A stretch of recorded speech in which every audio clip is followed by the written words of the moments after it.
Hey everybody, George Souris from Empire Legal. This is our last video for 2023. Thanks to everybody who's subscribed, followed along and shared with a friend.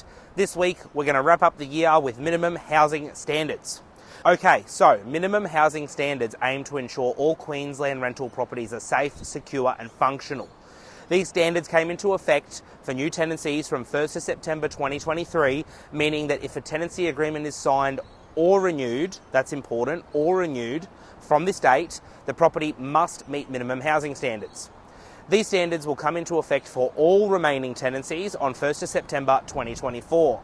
So landlords with dilapidated buildings or rundown buildings that don't meet these standards, you've got until 1st of September 2024 to pull up your socks and get your property compliant.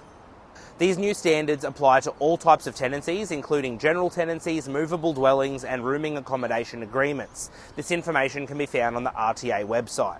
Okay, so what are the minimum housing standards? Rental properties must be weatherproof and structurally sound, be in good repair with fixtures and fittings, such as electrical appliances that aren't likely to cause injury through normal use, have functioning locks or latches on all external doors and windows that can be reached without a ladder, be free from vermin, damp and mould. This does not include cases where the vermin, damp or mould has been caused by the tenant. Includes curtains or other window coverings which provide privacy in rooms where the tenant might reasonably expect it, such as bedrooms. Have adequate plumbing and drainage and be connected to hot and cold water that is suitable for drinking. Provide privacy in bathroom areas and have flushable toilets connected to a sewer, septic tank or other waste disposal system. Have a functional cooktop if a kitchen is provided, and include the necessary fixtures for a functional laundry, such as tap fixtures and adequate plumbing, if laundry facilities are provided. The laundry does not have to include a washing machine or other white goods, as they may be provided by the tenant. Alright, so responsibilities around minimum housing standards. It's the property manager's or owner's responsibility to ensure that the property meets minimum housing standards at the start of the tenancy.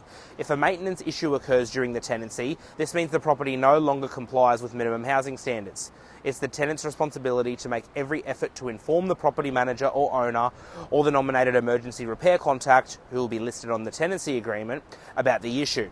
It is the property manager or owner's responsibility to ensure repairs are made in a timely manner. Repairs required to make the property meet minimum housing standards are classified as emergency repairs, and the emergency repair process should be followed.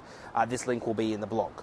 If a property does not meet minimum housing standards, the tenants have a range of options if they believe the rental property doesn't meet the standards when they first move in or during the tenancy agreement. The available options are different for rooming accommodation and general tenancies. To learn more about these options, there'll be links in the blog.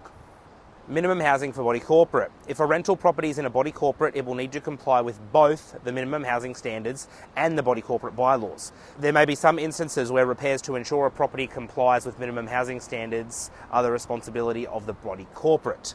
Okay, now a couple of final things. Privacy coverings. They must be provided in rooms where the tenant might reasonably expect it, such as bedrooms. Privacy coverings can include blinds, curtains, tinted windows, glass frosting. Privacy coverings are not required for windows which are blocked out from view by a tree or other features of a property.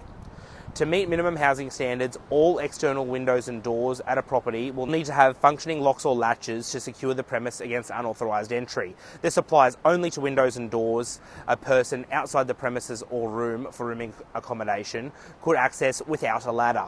Each property should be assessed on a case-by-case basis, with the main focus being the rental property being secured and reasonable measures have been taken to meet the safety and security requirements under legislation. Weatherproof means the roofing or windows must prevent water from entering the premises when it rains.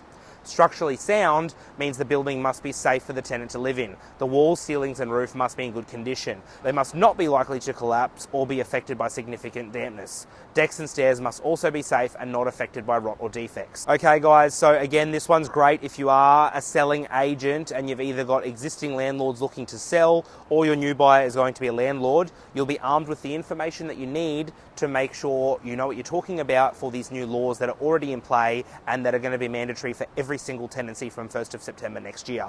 Special shout out to Josh Taylor from our Gold Coast office for this blog suggestion. Thanks everyone. Thank you for a great year and we'll see you in 2024.